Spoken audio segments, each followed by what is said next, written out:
Baba yangu na Mungu wetu, na kushukuru kwa jioni ya leo tupa nafasi ili ya kwamba tuweze kuitafuta uso wako, na tunaomba Bwana tunapoenda kufungua neno lako uweze kutubariki katika jina la Yesu, amina.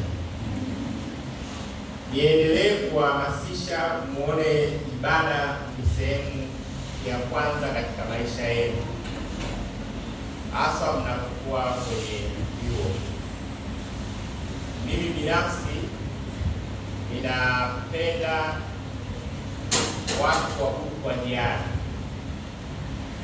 lakini nilipokuwa mwanafunzi kama nyinyi nilikuwa napenda ibada sana. Yaani nilikuwa nafurahia muda wa ibada,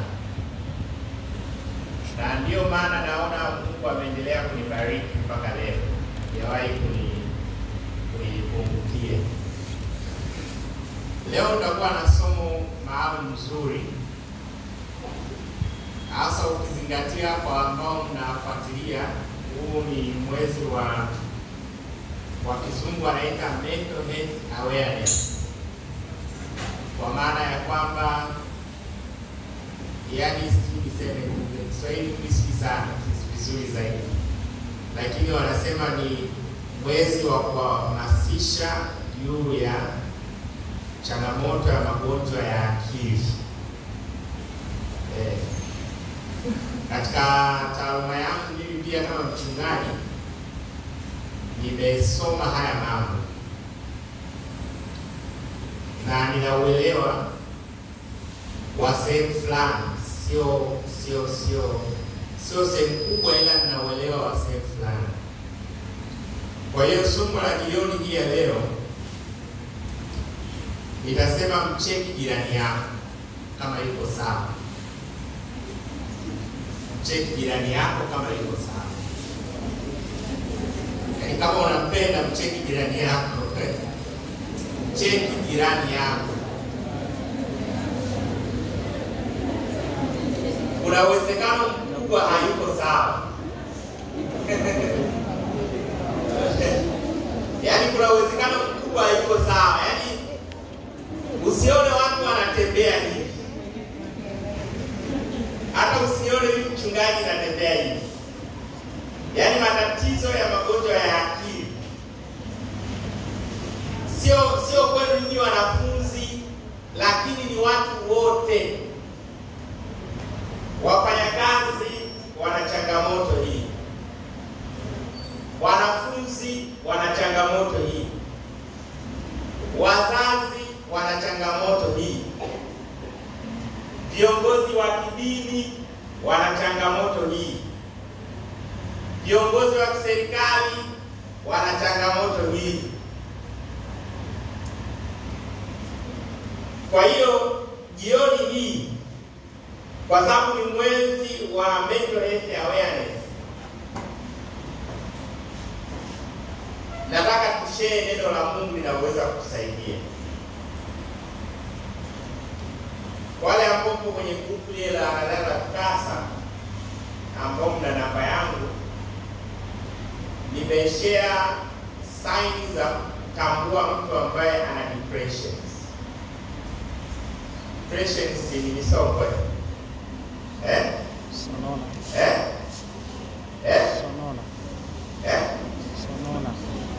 Sonona. Ndio hiyo inaitwa sonona. Kwa maana unakuwa na misongo ambayo wewe hauwezi kuizuia. Unashindwa kuizuia, na inakusababishia kwa mfano kuwa na hasira, kushindwa kulala vizuri, lakini pia hata kulala ovyo. Kulala ovyo basi kwa sababu za msingi. Dalili moja hapo na misongo ambayo kwa kweli unahitaji msaada. Hivi watu wa afya, kwa hiyo mnajua zaidi yangu. Hata kwa unataja kifo mara kwa mara, moja ya dalili kuwa uko sawa. yaani dalili kuwa hauko sawa. Kwa ndo maana nakwambia jioni, hebu mcheki mwenzako anakuwa na hasira, kujibu hata wenzako ovyo isivyofaa, kuwa na jazba, ni dalili kwamba hauko sawa. Hauko sawa.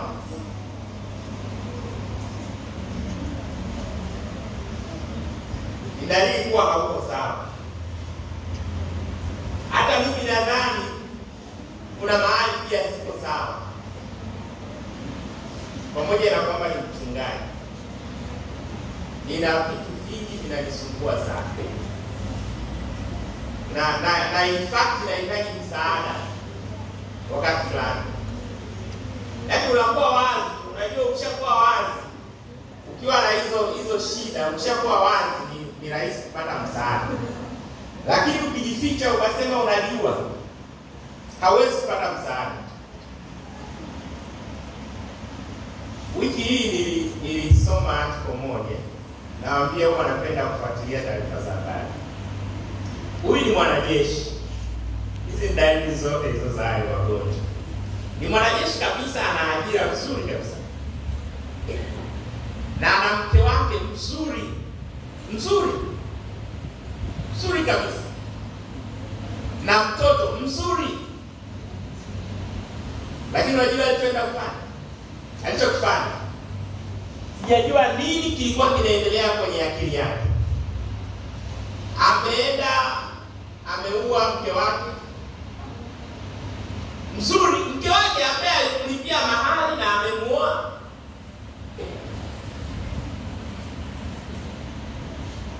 Amemuoa. Sio hivyo tu, akaua na mtoto wake.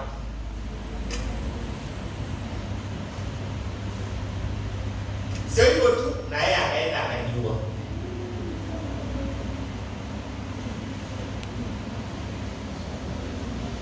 Sasa huyu ni mwanajeshi, mjeshi kabisa, ameua familia yake kwa maana ya mke wake na mtoto, na yeye mwenyewe akajimaliza. Tatizo ni hilo.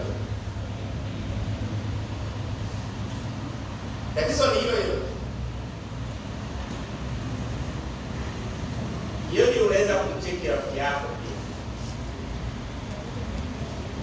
Nilisikia kisa pia hivi karibuni,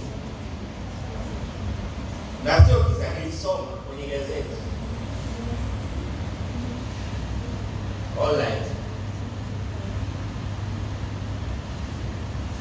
Fulana kwenye mahusiano haya, niwaambia nazungumza kwenye anja zote.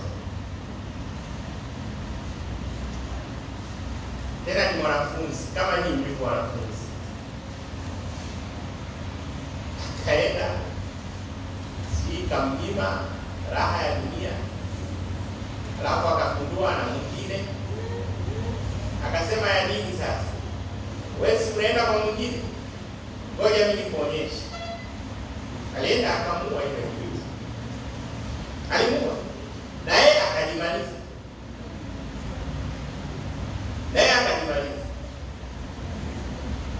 Hivi vitu vipo katika jamii. Jamii. Kuna mwaka fulani, nadhani miaka kama 5-10 imepita, kuna familia moja, hao ni Wakristo kabisa, sitawataja jina, ilikuwa Zambia.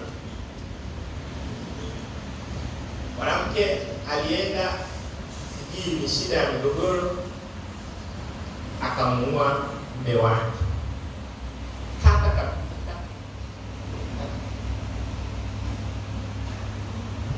Mume wako ambao ulisema kabisa unaapa na kiapo unamlinda na kumtunza kwa hali zote na mali zote, na ukaapa kabisa kwa shida na kwa raha utakuwa naye, amekukosea, si kuna shida gani huko, unaenda unamuua.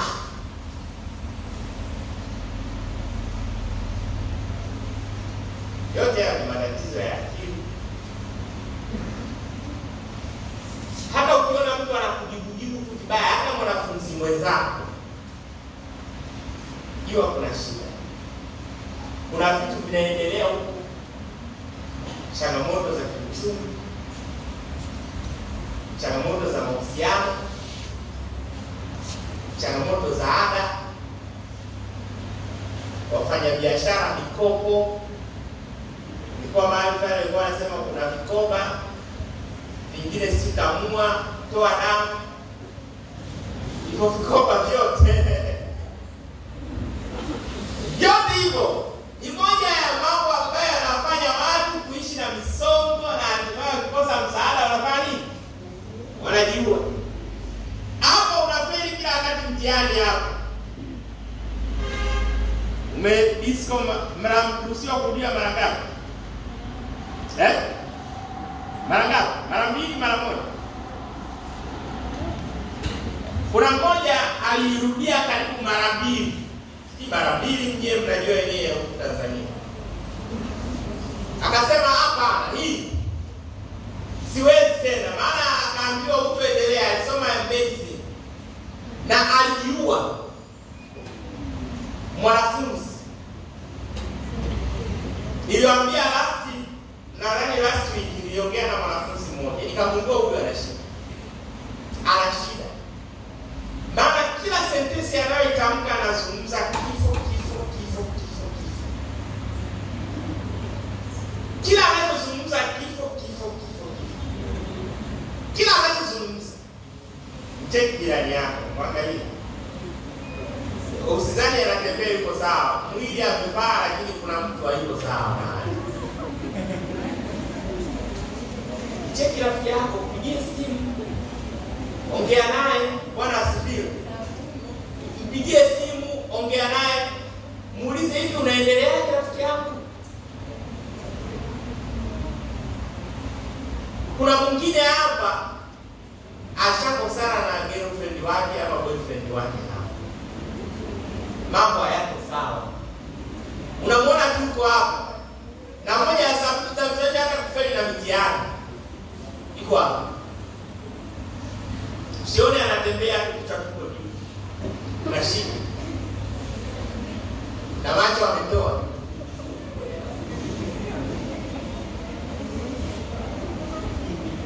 Kuna shida. Sasa wewe usio ukajifanyia ukasema wewe ni mwana science hayawezi kukukuta. Ngoja nikupe mifano. Ngoja nikupe mifano iliyo hai. Hata wako wana science wanajimaliza wenyewe. Tena wale washauri ndio wanajimaliza wenyewe. Sasa wasema tena wewe una diploma tu certificate yako. Kuna wenye PhD zao kabisa. Wewe una certificate na diploma. Na chochote unachosoma ni introduction to. Sio kama nakudharau, nakutia moyo. Bwana asifiwe sana. Sio kama nakudharau, nakutia moyo. Kuna mtaalamu mmoja tena alikuwa ni ndugu wa Fidel Castro. Mtaalamu wa afya kabisa. Akasema hii dunia na ana kila kitu, pesa anayo, nyumba nzuri anayo. Akasema sasa bibi naye mambo aliyokuwa nayo, si shida za ndoa, si nini, hakuwa na furaha. Akajimaliza tu. Akajiua. Wakati wa corona kuna mchumi mmoja wa taifa la Ujerumani, wakati wa corona. Wakati ule ndio watu walikufa wengi. Sasa ndio mchumi wanamtegemea wa taifa. Na wajua mataifa ya Ulaya yalianguka sana kiuchumi wakati wa corona. Maana watu walikufa, biashara zilifungwa. Afadhali si hapa Afrika tunategemea unaweza kukimbilia shambani ukalima ukapata vyakula vizuri.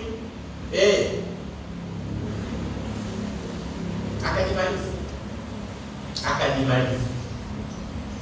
Kwa hiyo jioni hii nataka nikwambie, mimi sio mtaalamu sana, nimesoma tu kama mchungaji, sawa?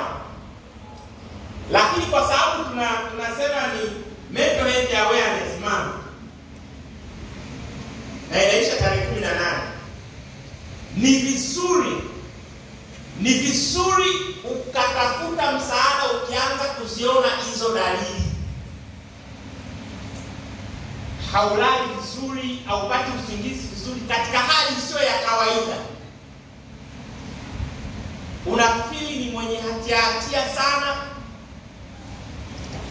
Unakupata mawazo ya kifo, mawazo ya kujiua tu.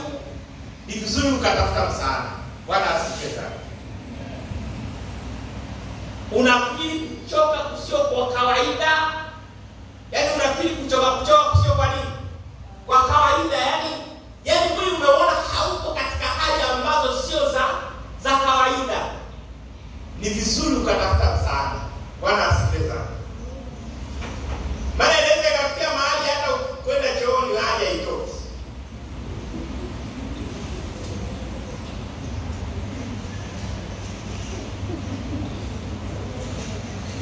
Ni vibaya hii somo. Unaendelea vizuri baadaye. Tafuta msaada.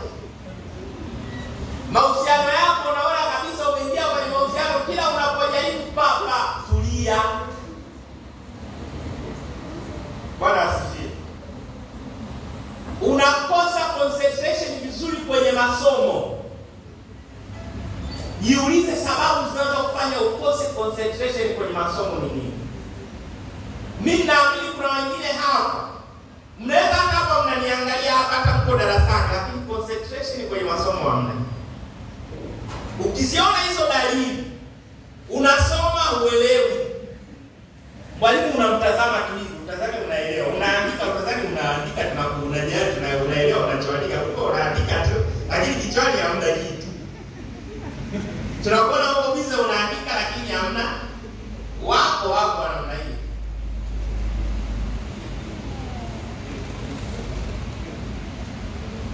Tunakuona umevaa vizuri, unaangalia, tena unaangalia kabisa, lakini hakuna kitu kinakaa kichwani. Kumbukumbu ni mwepesi, hakuna, unasahau kwa haraka.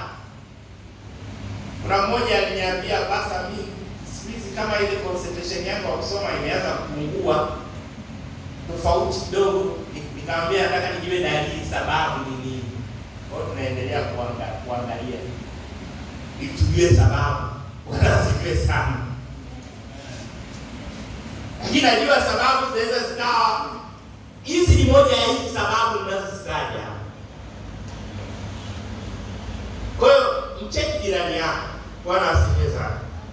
Kama unampenda mwanafunzi mwenzako, mcheki, zungumza naye. Hata mzazi wako anastaka kupambana na ada za shule. Kuna wakati hata mpaka anaongea mwenyewe. Na wewe kuna wakati hata wewe unaongea mwenyewe. Hata mimi huwa naongea mwenyewe. Mbona unacheka sisi kweli? Mambo ni yeshe mkono kama kweli. Sio. Ni kweli kabisa. Huo ni moja ya udalili wa kichaa.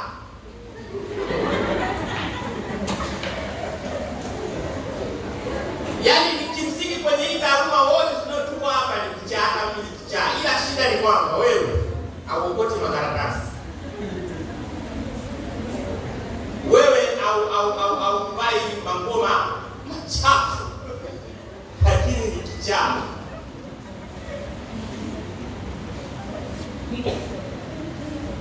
Nimeona niongee somo hili kuwasaidia. Bwana asifiwe. Yaani nataka niwasaidie. Mcheki jirani yako, hata mimi mchungaji nicheki. Niulize pasta unaendeleaje leo?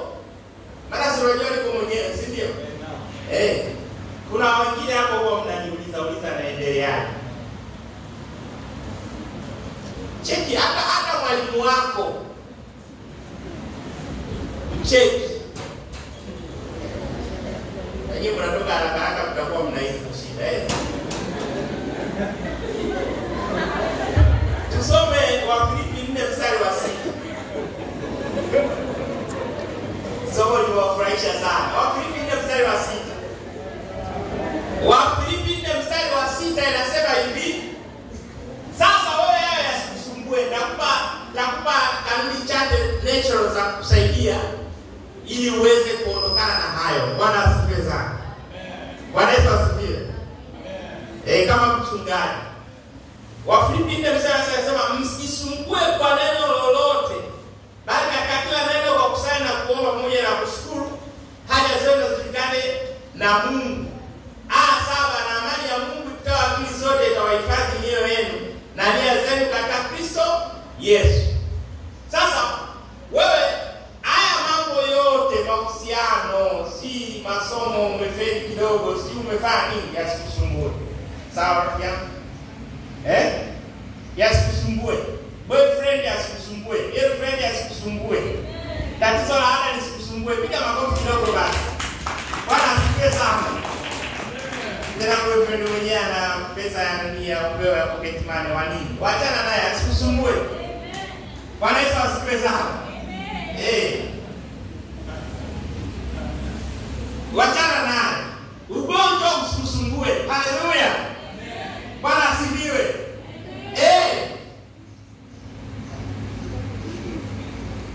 Kama kuna vimawazo vinakujia vya kutaka kujiua, visikusumbue na vyenyewe. Bwana asifiwe sana. Wakati mnaelewa jioni, nataka niwasaidie. Na nilikuwa na somo lingine kabisa. Sasa niliposoma na tangu juzi na nikaandika viatu vidogo vya kushare hiyo mental awareness, nikasema basi jioni wacha nisome. Na niwaambia napenda ni jioni ndio acha niwapatie hili somo. Na kesho nitarudia tena asubuhi. Nikasoma article nyingine wa representative places South America, kuna mambo ya mental health. Kwa hiyo nikasema wacha na mimi share na nini. Sasa shika kichwa chako. Nataka uwe na utulivu. Bwana asifiwe. Kama kuna kitu kinakusumbua, mwambie Yesu akiondoe jioni ya leo. Kama kuna mzigo unakusumbua, mwambie Yesu uondoe jioni ya leo. Kama kuna chochote kile kinakusumbua, unaona kabisa it is a burden, mwambie Yesu akiondoe katika jioni hii. Bado dakika 6. Akiondoe.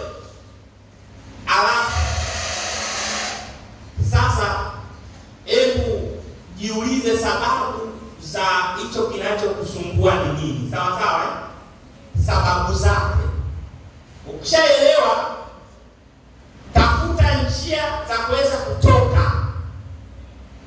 Haleluya. Kwanza achana navyo. Kwa mfano kama girlfriend au boyfriend anayekusumbua, wachana naye, maana wako mamilioni. Amina. Bwana asifiwe sana.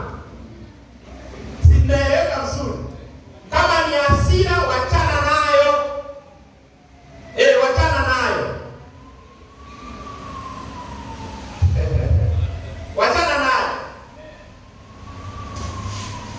Wachana nayo. Tafuta muda mzuri wa kupumzika. Unaweza kuondoa mikono kichwani sasa. Tafuta muda mzuri wa kupumzika. Mimi nina muda wangu mzuri wa kupumzika. Yaani nina muda mzuri wa kupumzika. Lakini pia fanya mazoezi. Fanya nini? Fanya mazoezi. Mazoezi sio yako wewe, mazoezi yako ni ya kawaida. Fanya mazoezi ya kutembea. Fanya mazoezi ya kukimbia kidogo kidogo. Bwana asifiwe. Fanya mazoezi yani ya kuvuta pumzi na kutoa. Unatoa, unavuta na kutoa pumzi. Vitu vya namna hiyo. Tembea kwenye mazingira yaliyotulia. Kwa mfano mmebatika hapa, mnaishi karibu na bahari. Sawa? Tafuta siku, nenda hata ile ya kulipia, nenda hii ya bure tu. Nenda tembea. Bwana asifiwe sana. Tafuta sehemu za asili, nenda. Chukua kitabu cha nyimbo, imba nyimbo unazozipenda. Imba nyimbo unazozipenda za Kikristo. Wacha hizo za kumfremba, hizo achana nazo. Imba nyimbo za Kikristo nzuri unazozipenda. Imba. Bwana asifiwe sana. Tafuta kuwa na muda maalum wa kusoma neno la Mungu na kuomba. Hii ni tiba nzuri ya magonjwa yote ya akili.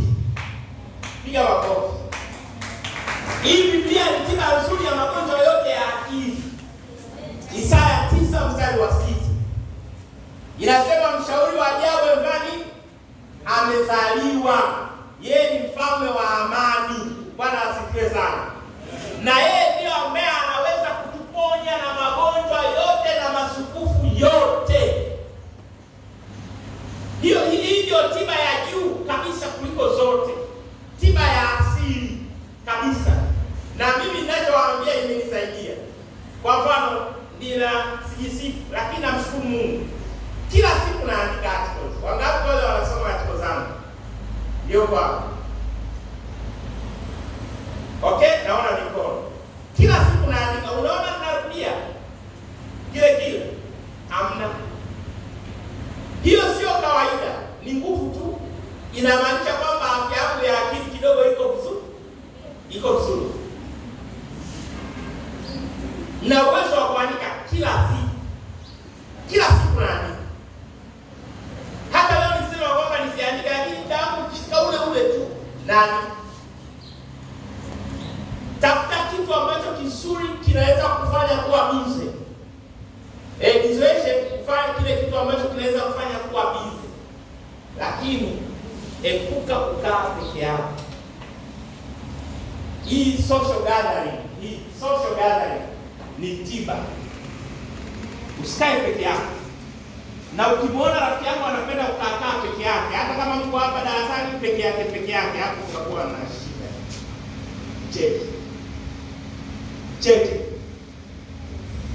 Cheki. Hata mimi niliona kaka peke yangu, niulize pasa vipi? Mbona uko peke yako? Unaona, nilisema kama wiki mbili hivi nilikuwa na mgongo hata mpaka sasa bado siko sawa. Lakini kasema nikikaa nyumbani nitaugua zaidi. Kwa hiyo na jaribu kuja hapa naongea ili inanisaidia na napata uponyaji wa njia ya social gathering. Bwana asifiwe sana. Na uwezo mwingine anaambia sasa ndio unaweza hata kuendesha gari. Naendesha hata sasa kuniambia niende mpaka Morogoro naweza kuendesha. Kwa hiyo tafuta social gathering, usiache kukusanyika. Hata Biblia inasema msiache kusanyika. Ni sehemu ya fellowship. Kwenye ibada ni sehemu ya fellowship. Ni sehemu kubwa ya uponyaji wa misongo yote hiyo mnaita misonona, nini yote. Na dalili zote za magonjwa ya akili. Hata ukiweza wakati fulani nakupa hizi natural ways na ifate ya kulaga tiba, watakupa tu hivyo vitu vidonge nyewe mnafahamu ya kuondoa tu maumivu. Lakini tiba ni asili na kuambia kabisa. Kama una uwezo wa kulia lia kabisa na machozi ya kutoka kabisa, unaondoa sumu kabisa. Kama una uwezo wa kucheka kabisa, ila tafuta mahali ambapo unacheka watu kuona chizi.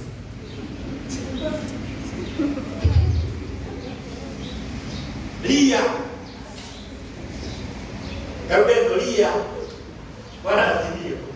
Wadada wao wana njia nyingi sana kupika machozi yanatoka. Wana faida nyingi sana. Na ndio best kulia. Ila wasaidia ndio maana wanaishi muda mrefu sana kuliko sisi. Wanaweza kuendo misongo. Wewe unamtongoza hauendi kusoma, mwenzako pale akishakuacha anaenda anasoma. Tunaona muujiza anapiga makofi. Okay, let's go with the day for today. Bwana wabariki sana. Kwa hiyo nawaombea, nataka muwe na utulivu. Mcheki jirani yako, ndio somo la jioni ya leo. Yuko sawa ama yuko sawa? Mwangalie sasa jirani yako. Mcheki yuko sawa, hayuko sawa. Wengine hawako sawa, wasaidieni. Wasaidieni kabisa. Usione mzamo anatembea, kuna vitu vinaendelea huko kwenye kichwa. Akikufungulia utashangaa. Simama sasa tuombe.